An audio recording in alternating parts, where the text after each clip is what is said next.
Installez-vous, asseyez-vous, restez debout, faites comme vous le sentez. Alors, Christophe et Christophe, ça va être facile. C'est simple, hein, chacun d'entre vous, vous allez un petit peu nous parler de vous, et puis après, ce qu'on va vous demander, c'est de vous poser des questions l'un à l'autre. Comme ça, nous, on reste sur le côté et on ne s'embête pas. Alors, on va commencer avec Christophe Haribert, qui est mon voisin juste à gauche. Ça va, Christophe ? Oui, très bien. Bonsoir tout le monde.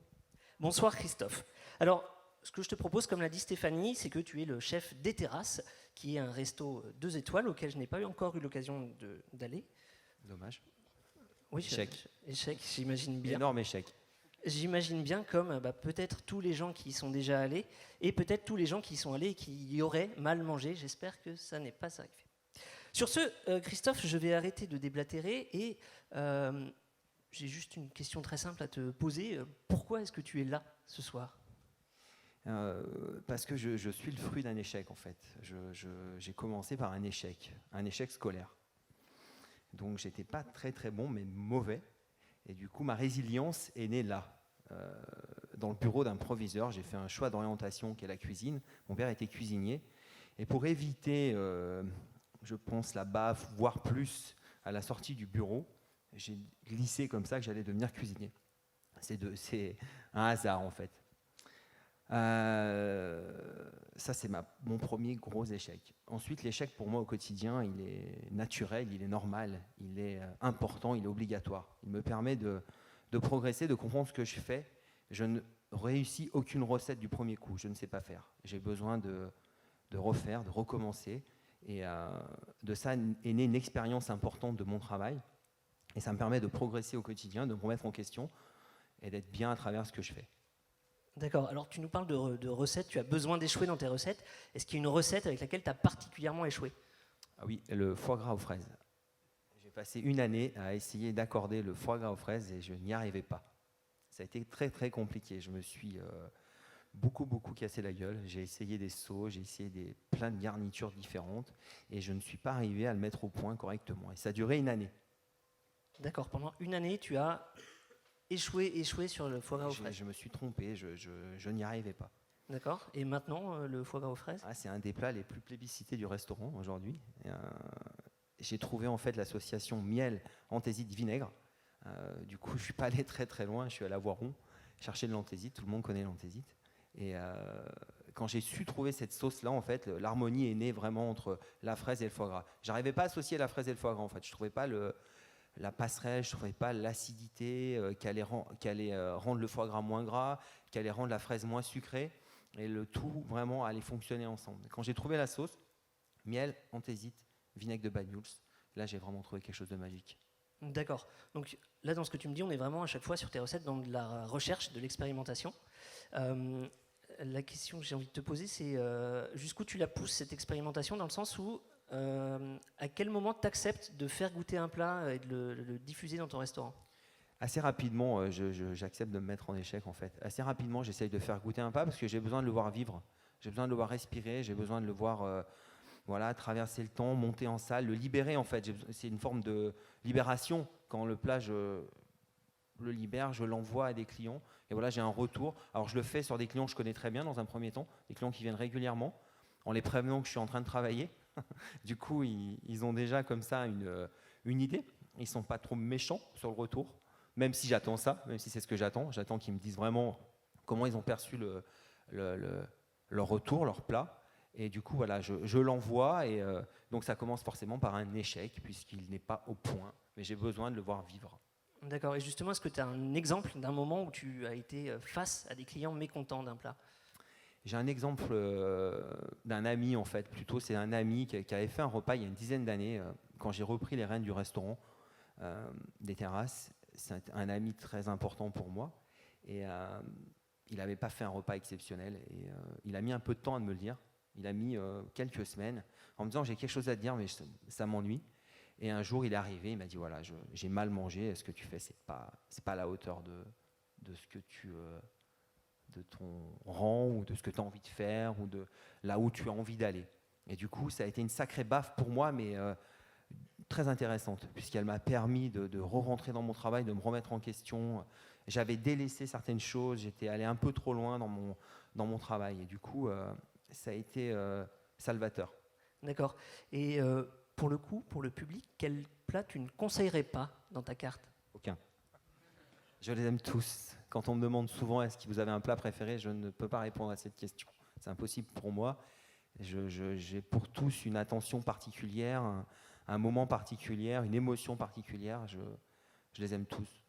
D'accord. Et est-ce que ça t'est arrivé d'être toi content d'une recette et qu'au contraire les retours étaient difficiles?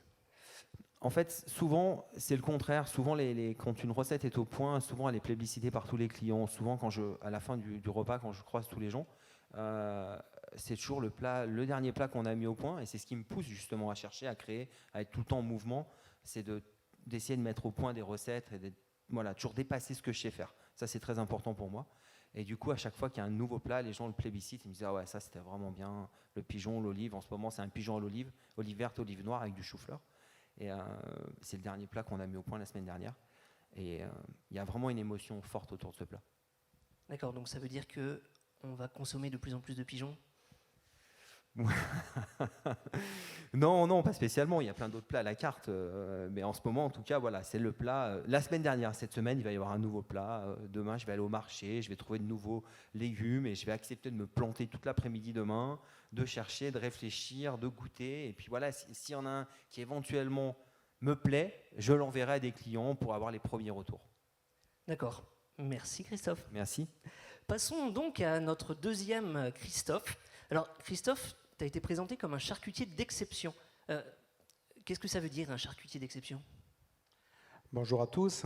Après Dupont et Dupont, vous avez Christophe et Christophe, avec plein de points communs, déjà sur l'alimentaire. Et charcutier d'exception, c'est une marque de chez nous.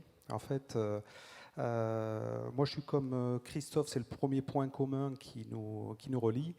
Mon premier échec, c'est l'école, mais un peu avant même. Un peu avant. Quand Hugues m'a demandé d'intervenir là, je suis quelqu'un qui va travailler beaucoup à l'instinct. Et comme c'est qu'un personnage que j'aime bien, je lui ai dit ouais, ok, je viendrai témoigner, il n'y a pas de problème. Et puis j'ai une activité qui est très intense. Je dors très peu, je dors à peu près 4 heures par nuit et je traite mes dossiers les uns après les autres. Et en revenant de Hongrie lundi, je me suis dit, putain, j'ai une intervention à faire sur l'échec. Ça va être facile de raconter un échec. En fait, c'est pas facile de raconter un échec parce que des échecs, pour moi, le mot est pas connu dans ma tête. C'est pas que j'en ai pas eu, c'est que je n'en trouvais pas pour vous raconter quelque chose d'un peu croustillant ou quelque chose de sympa. Et je me suis dit, en fait, l'échec, c'est quoi pour Christophe Guez? L'échec, pour moi, c'est peut-être à la fin d'une carrière qu'on a un échec. Et je me suis dit, c'est comme dans un enterrement. Hein, dans un enterrement, vous avez le curé ou le maire qui va vous dire tous les bienfaits de votre vie. Et puis, au fond de l'église, ou quand on vous accompagne, il y a effectivement les mecs qui disent, finalement, non, c'est pas tout ça, parce que Christophe Guez, en fait, c'est un échec dès le début.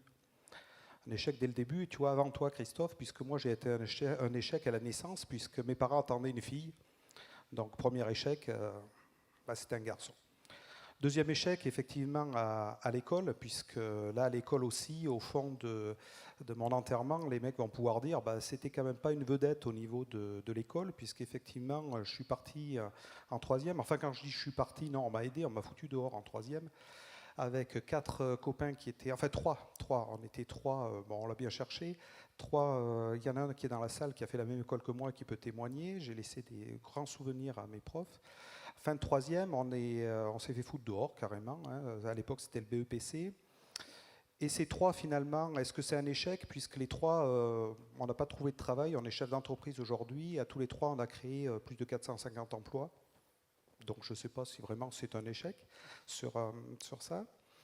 Après, j'ai fait mon métier, je suis parti, j'ai fait le tour du monde. J'ai décidé un jour de revenir en Ardèche pour reprendre un magasin de mes parents. Là, j'aurais pu avoir un très très gros et très bel échec, puisque mes parents avaient une petite charcuterie de quartier avec 2 personnes et 3 salariés. Et moi, j'ai mis le bazar. Et là, on le disait tout à l'heure avec Christophe, on est tous les jours en sursis d'un véritable échec. Et à l'époque, je me rappelle, il y en a qui vont comprendre, il y en a qui convertiront. J'avais un capital de 50 000 francs et j'ai fait 1 million de francs de déficit.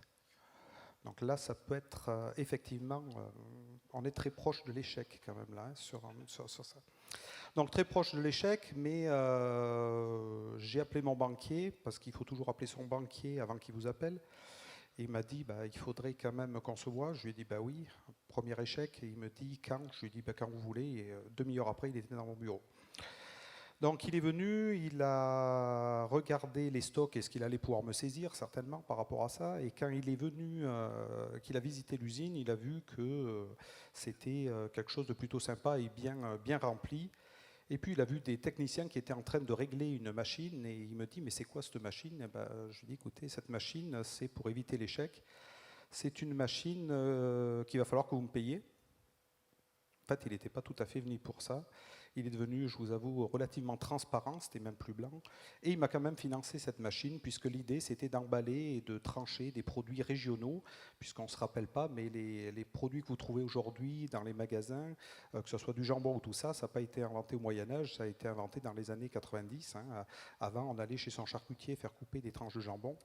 Et moi, l'idée, c'était d'emballer des produits régionaux là. Donc ça aurait pu être un échec, mais malheureusement, ou heureusement, ça n'a pas été un échec. Donc on a grandi, on a poussé la boutique de 4 personnes. Aujourd'hui, l'entreprise, grâce à peut-être cet échec, ou je ne sais pas, c'est 3 sites de production qui m'appartiennent complètement, 2 autres où on est actionnaire à 49%, tout sur Rhône-Alpes, ce qui représente en gros 150 salariés aujourd'hui.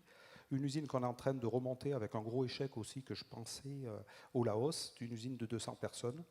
Donc c'est des échecs successifs. Donc je pense qu'au fond du cortège à mon enterrement, ils auront un peu du mal pour l'instant, me trouver le gros plantage sur ça, à moins que ça soit ce soir où je me plante vraiment. Mais pour l'instant, voilà, c'est que des échecs à rebondissement. Et je suis comme Christophe, je ne pense pas que l'échec, on le subisse complètement. En tout cas, j'essaie de le contourner, j'essaie de me le mettre dans le coin de la tête et puis de trouver la solution dans quelques temps.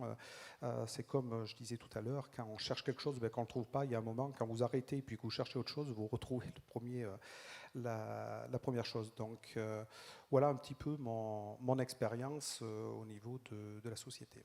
D'accord. Alors là, à chaque fois, tu nous as dit que tu frôlais l'échec et puis finalement, tu as pu rebondir et puis plutôt avec succès par rapport aux échecs de base.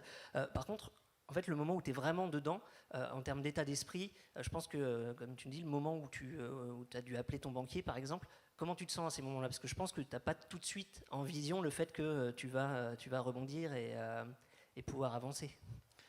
Alors on a un gros avantage, je ne sais pas si Christophe fonctionne comme ça, mais justement, je pense que le fait d'avoir moins fait d'études, il y a beaucoup d'inconscience. Donc cette inconscience-là me permet de rester plutôt zen et de me dire qu'il y a une solution à tout. C'est aussi une philosophie que j'ai mis au niveau de mes salariés, de mes collaborateurs et de l'encadrement, en leur disant, écoutez, quand il y a un problème, moi je parle plus de problème que d'échec, vous devez être capable de le régler dans les 2 jours. Si au bout de 2 jours, vous n'avez pas réglé, on va en discuter ensemble. Et aujourd'hui, j'ai suffisamment de collaborateurs, de connaissances, justement, pour pouvoir en discuter, pour m'ouvrir sur le problème et surtout d'anticiper le problème. Parce que si tout à l'heure, en descendant, il y en a l'un d'entre nous qui se casse une jambe, ça sera le hasard. De savoir, des fois, quand on va droit dans le mur, si on arrive à s'ouvrir, justement, et en parler, c'est ce qui s'est passé plusieurs fois. Il faut avoir les idées, il faut viser, je pense, chaque fois quand on a une entreprise, c'est ce qu'on sait de moins en moins en faire en France. Je vous disais, je voyage beaucoup, que ce soit aujourd'hui, on a des clients un petit peu dans le monde entier. On a encore des cultures dans certains pays où on a ce risque, et je crois qu'aujourd'hui, chef d'entreprise, oui, on a souvent le pied qui est un petit peu qui grille un peu la ligne blanche, mais bon. À partir de là, il faut pouvoir en discuter, prendre ce risque, revenir dans la légalité de ce qu'on a, mais pour pouvoir prendre le risque et en discuter avec les autres. Donc c'est chaque fois avec ça qu'on a pu une idée et puis la discussion qu'on a pu sortir de ces mauvais pas. D'accord. Alors justement, petit sondage très rapide dans la salle, qui a plutôt fait pas mal d'études? Ok. Qui s'estime plutôt inconscient? C'est assez raccord quand même. Ouais, c'est bien. Ça marche très bien. Alors, Christophe Haribert, est-ce que tu as une question pour Christophe Guèze? Non, mais j'aimerais savoir comment il manage dans l'urgence, effectivement, quand il sent qu'il va aller dans le mur, comment il est avec ses équipes. Est-ce qu'il est plutôt père fouettard? Est-ce qu'il accompagne? Comment il accepte l'échec de ses collaborateurs? Ça, c'est quelque chose qui est très important au sein de l'entreprise. Comment tu perçois l'échec de tes collaborateurs et comment tu le gères et comment tu le manages? Alors, j'ai un avantage, c'est que le métier que font mes collaborateurs, je l'ai fait. Je suis charcutier de métier, j'ai appris ça, j'ai été le premier commercial sans faire d'école de commerce. Un jour, il a fallu que j'aille faire toc-toc au niveau des magasins et leur dire, ben voilà, il faut faire ça. J'ai organisé, ma maman qui était charcutière, je l'ai mis standardiste de la charcuterie. Vous savez, je lui avais acheté une petite boîte à musique, on posait le téléphone dessus et de l'autre côté, on avait l'impression que c'était une vraie entreprise, quoi. C'était un vrai standard. Elle disait ça, les Anglaises, bonjour. Donc en fait, j'ai formé tous les gens autour de moi, ou en tout cas, je les ai fait avancer petit à petit. Et pas plus tard que, il y a 15 jours, nous, c'est une grosse saison, la saison d'été, puisqu'on est dans le quart sud-est, on a plus de 1600 clients dans le quart sud-est. On a un gros col à monter, c'est pas le Tour de France, mais un gros col à monter sur l'été. Et on avait un commercial qui était plutôt faiblard sur ça. Je dis toujours que j'essaie de travailler avec plusieurs point d'ancrage, comme dans un ponton. S'il y a un pilier qui se casse la figure, les autres doivent être assez solides pour pouvoir avoir le temps de le changer, de le reformer, de le remettre en place. Et là, par exemple, à la dernière réunion commerciale, j'aurais dit, écoutez, on va la faire au Gerbier des Joncs. Je ne sais pas si ça vous parle, c'est une montagne qui est en haut de l'Ardèche. Et puis, j'aurais dit, les seules choses que vous amenez, ça va être un sac à dos, votre ordinateur. J'avais vérifié qu'on avait la Wi-Fi en haut du Gerbier des Joncs, c'est quand même extraordinaire, mais on l'a sur ça. Et en fait, on est monté tous essoufflés comme des vaches parce qu'il n'y en a pas un plus sportif les uns que les autres dans mon équipe. C'est peut-être aussi une sélection, tu vois, nous c'est le contraire sur ça. Et quand on est arrivé en haut, en fait, je leur ai fait faire un tas de pierres. Et je leur ai dit, par ce tas de pierres, vous allez me montrer votre ambition. Il y en a qui ont posé 2 pierres, il y en a qui ont posé des pierres à l'envers, un peu dans tous les sens. Et on a discuté autour des pierres. Voilà comment, si tu veux, on est arrivé à discuter de plein de problèmes, sans parler spécialement de chiffres, sans parler d'autre chose. Mais sans parler d'échecs. Sans parler d'échecs. Et en fait, on a essayé à la fin de construire tous une pyramide ensemble, en entassant des pierres. D'accord, très bien. Alors je pense que ça pourrait être intéressant de proposer une activité entassage de pierres tout à l'heure pendant le cocktail. Sur ce, Christophe, est-ce que tu as une question pour Christophe? Alors moi, avec Christophe, j'ai plein de questions parce qu'en fait, je suis frustré. Son métier qu'il fait, c'est le métier que je voudrais faire. Par contre, j'ai une bonne vengeance de ma frustration puisque mon fils fait son métier. Donc, c'est quelque chose d'extraordinaire. Alors, moi, je vais te retourner aussi la question sur ton métier au niveau de... pas de comment tu manages tes équipes, mais comment on fait pour récupérer une étoile, 2 étoiles et puis viser peut-être après la 3e, c'est-à-dire viser l'excellence, quoi. C'est tout le mal, bien sûr, qu'on souhaite à un cuisinier, mais est-ce que pour toi, le passage de la 1re à la 2e et maintenant la vision de la 3e, est-ce que c'est quelque chose de super compliqué dans ta tête, dans tes équipes? Comment tu vois cette progression? Parce que là aussi, tu peux être face à un échec cuisant. Quand on a 2 étoiles, on peut se recasser la gueule. Il y a eu beaucoup de chefs qui se sont cassés la figure comme ça. Donc, comment tu vises plutôt l'ambition d'avoir la 3e, mais bien sûr préserver la seconde? C'était une longue question. Tout à fait. C'était très long avec Christophe tout le temps, mais il est très concis. Déjà, avoir une 3e étoile, après, on ne peut que se planter. Puisqu'on est en haut on est forcément en haut, donc on ne peut forcément que redescendre. Ou la garder à vitesse aeternam, mais il y en a très peu qui arrivent. Paul Bocuse y arrive. Mais il y a très très peu de chefs qui arrivent à conserver leur 3e étoile jusqu'à la fin de leur carrière professionnelle. Donc la dernière marche, elle est génialissime, elle est magique. Forcément, j'ai très envie. Je mentirais de ne pas dire le contraire, mais je ne focalise absolument pas dessus. Je focalise juste sur ce que je peux faire avancer au quotidien, c'est-à-dire ce que je mets tous les jours dans les assiettes, comment mon équipe se comporte. Je m'attache à ce qu'elle ait un bel état d'esprit, à ce qu'elle fonctionne bien ensemble, à ce qu'ils respirent bien ensemble. J'en suis le chef d'orchestre. Donc moi, personnellement, je m'attache à être bien pour qu'ils soient bien. Donc c'est hyper important ça. Donc j'en ai très envie, mais sans focaliser complètement dessus. Mais par contre, je suis focus complètement sur mes assiettes, sur le fait que les gens partent heureux du restaurant, soient bien et passent un vrai moment. Et que la maison ait une vraie cohérence du début jusqu'à la fin. Pour moi, c'est très important. Satisfait de la réponse? Ça fait combien de temps que tu as la seconde? 10 ans. Oui, donc maintenant, voilà, tu as fait le tour de la deuxième, en avant pour la troisième, quoi. Alors, est-ce que Christophe, tu as une nouvelle question à poser à Christophe? Non, je voulais relever l'anecdote que je trouve géniale de la petite musique, de la boîte à musique. Je trouve ça génial. En fait, c'est comme ça qu'on arrive. On n'a pas quelque chose, ou on est dans l'échec de quelque chose, et on va trouver une solution pour passer à quelque chose d'autre, ou faire penser à quelque chose. Donc, je n'ai pas spécialement de questions, juste je trouve ça génial, je trouve ça bien. Ok. Pour rebondir, je ne sais pas. Très bien. Christophe, tu as une autre question? Moi, je suis une boîte à paroles parce que ma mère, c'était une boîte à musique. Mais, on va te laisser 45 minutes. Et puis, non, il y a toujours échec. Échec. Je vais essayer de les ramasser discrètement. Discrètement, personne ne l'a vu. Je t'en prie, comble. Non, moi, Christophe, là aussi, la question est un échec qui est souvent dans les métiers de la restauration et dans mon métier aussi, dans le métier de l'alimentaire. C'est aussi le fait de la formation et le fait de continuer notre métier, qui est un métier qui est assez compliqué aussi à vivre tous les jours.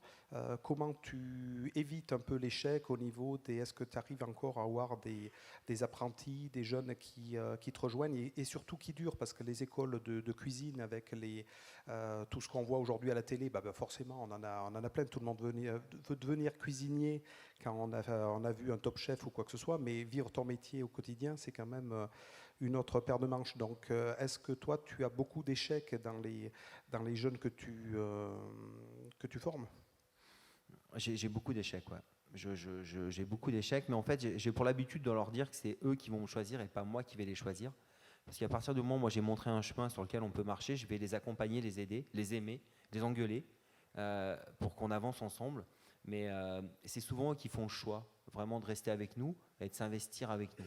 Mais malheureusement, j'ai pas mal d'échecs parce que la télé, c'est un peu un miroir aux alouettes, puisqu'on pense que les gens peuvent réussir très rapidement, alors que c'est un métier qui est pétri d'abnégation, où il faut se remettre en question au quotidien, et il faut quand même éplucher des centaines de tonnes de carottes avant d'arriver à avoir un petit feeling. Il faut comprendre le produit, comprendre l'assaisonnement, comprendre les cuissons, et tout ça est très très long, et tout ça ne s'apprend que sur le terrain, en remettant tous les jours. Donc au-delà d'être des artistes, moi je ne me considère pas comme un artiste, mais plutôt comme un artisan. Tous les jours je recommence quelque chose, j'essaye de le faire le mieux possible. Et quand les gens ont envie de m'accompagner à travers ça, et c'est souvent eux qui décident. Mais heureusement, j'en ai de temps en temps, j'ai une pépite qui arrive, un jeune ou une jeune qui est très motivé, qui a très envie de rester avec nous et qui va comprendre les rouages et s'investir et rester. D'accord, alors moi j'ai une dernière question pour toi, Christophe.